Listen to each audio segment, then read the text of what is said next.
Hey, what's up? This is Rob from Escape to Fate. Go rock yourself. Perfect. So sometimes I go on Wikipedia.com and I look up your band. Do you ever go on there and see anything that might be accurate, might be inaccurate on there? Well, not much. I don't really check it out too much. I just try to stay offline as much as I can because of inaccurate information and such and rude comments. But I do remember reading one that said that we were from Pahrump, Nevada. That little thing, I don't know. It's not a big deal, but yeah, we're from Las Vegas, and so yeah, we're from Las Vegas. So what's the weirdest tour bus or being on the road story you have? There's so many, dude.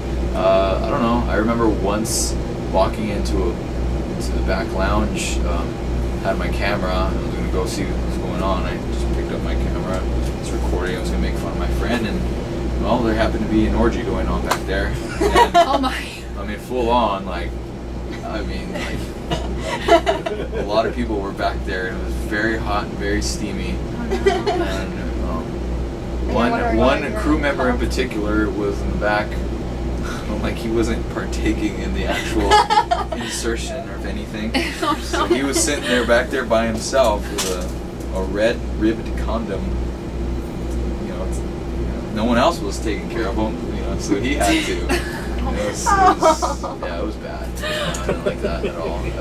I'm still scarred from it. Yeah, funny, but fuck, dude. I hate thinking about it. And then there was once in Canada where I don't know. I opened my bunk and this naked girl comes flying off the top bunk and just sat there naked. No idea where she came from. Just there. Yeah, and well, she was. Doing something. I don't really know the exact details of that story. There have been, dudes who come up to us with their girlfriends and go, "Hey man, you got it, my girlfriend." Really? Yeah, it's kind of weird. Oh my god. That's not like normal, right? No. Okay, Yeah, I can picture that now. Alright, what's up with the Band-Aid? Did you cut yourself that many times? No, this is more of a preventative measure. Yeah. Oh, okay. Yeah, see, I got like blisters everywhere from drumsticks. Yeah. I get really bad here, and here, so I have to tape them up. So it's more of a preventative thing. Okay. That's good to know. Yeah, so there it is. Yeah. But this is a special kind of, so you can bend it, and it's, Yeah, so it's weird. Cool. Alright, you're good. Real quick. What's your favorite song that you like to play? Oh, wow. Well, there's a couple, I love to play the song Massacre because it's so over the top brutal. We usually come out to it because it's just freaking ridiculous. But sometimes the people who don't quite get our heavier side are kind of shocked a little bit. And they're like, what am I watching right now? What is this? And so, I know it's kind of weird, but it's difficult to play. So it's not fun sometimes, but you feel badass when you do it. And then there's our song, it's called The Aftermath.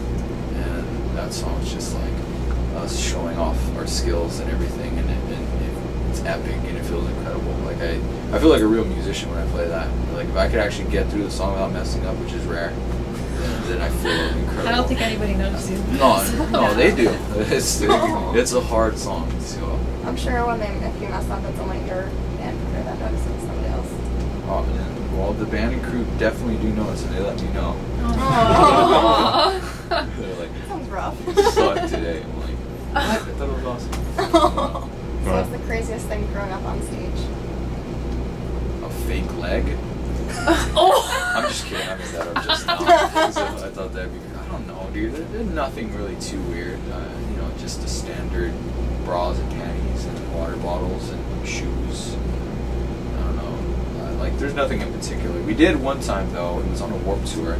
We had they were just throwing a bunch of stuff on stage, and so we decided to challenge them and told them to throw as much as they could. That was a bad mistake.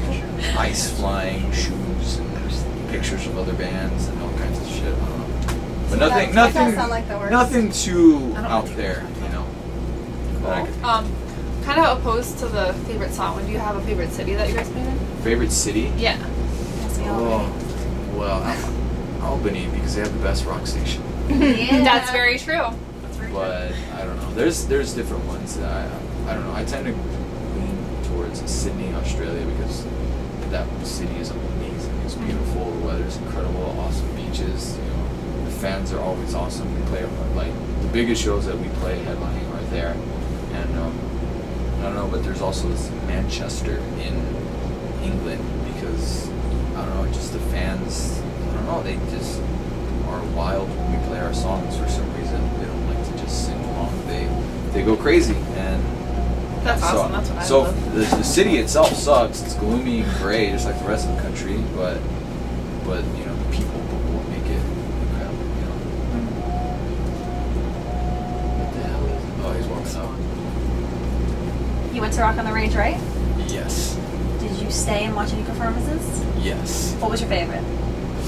Oh, I hate this one because it's between my favorite band and a band that I don't particularly like, but they were incredibly amazing. Now I am a fan, so I don't know. I mostly stayed and watched Korn and Avenged Sevenfold, and Korn, like I grew up, you know, listening to them. Was never really a fan, but they were like the most. That was the best thing I've ever seen in my life. I mean, there was like 40,000 people there in a football stadium, and they were all fucking jumping and just, oh my gosh, it's like when I see that, I'm like, that's why I started playing music right there, to hope that one day I could achieve that, you know. And that, it was just incredible. They had the best drummer I've ever seen by far too. And then it was followed later by my favorite band, Avenged Sevenfold, and you know, I've seen them so many times though that it's just like, you know, I love them every time, but like to get to see them play at that big of a stage with fucking fireworks and flames and all that deal, and that's amazing too. It gives you something to shoot for, you know. So those two bands were probably my favorite. Yeah. Awesome. Tell us something about Escape the Fate that no one else knows that you would like them to know. Oh man, like what? I don't know. Dirty little secrets or anything?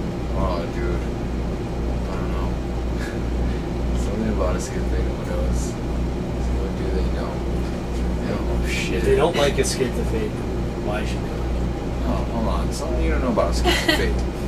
We have a reputation for being really crazy partiers and always out there and off the wall, but, you know, our singer likes to be social when he drinks and he goes out, but the rest of the band is just kind of pretty much chills. And, like, I like to work out, I like to box. I got beat up by a 15-year-old the other day. I'm not ashamed of it because he was freaking gnarly. And I don't know. I don't know. We try to stay healthy and stuff, and we really tend to miss home a lot. And you know, so I don't know, you probably wouldn't think that of rock stars, you know. Who's your personal biggest influence? My personal biggest influence would have to be Metallica, because they're the best band ever. That's not like a discussion, that's just a fact. I think a lot of people would agree with that. Yeah, so Metallica is definitely my favorite band, and Lars Ulrich, because I always wanted to be him. I know most drummers probably on a technical level they don't think he's the best, but I do. I think he's the most creative drummer. He's like, makes it easy for anyone to listen to, yet he's very interesting and creative, and I don't know, I love him. My favorite band, my favorite drummer. How many times have you seen Metallica? Fuck. I think 3 times? No. Actually, no, only twice. 2.5, technically. I guess. Yeah, kind of 2.5, because I saw them once in Vegas at the Thomas Mack Center, and I saw them once more recently in San Diego. And then I went to the Billboard Music Awards, and I thought I went because they were performing, but they ended up performing at the top of one of the casinos, so it was only on video. And so I didn't get to see them. But then I managed to get a ticket from a scalper, and I went backstage and I met him. So Awesome. there you go, 2.5 times.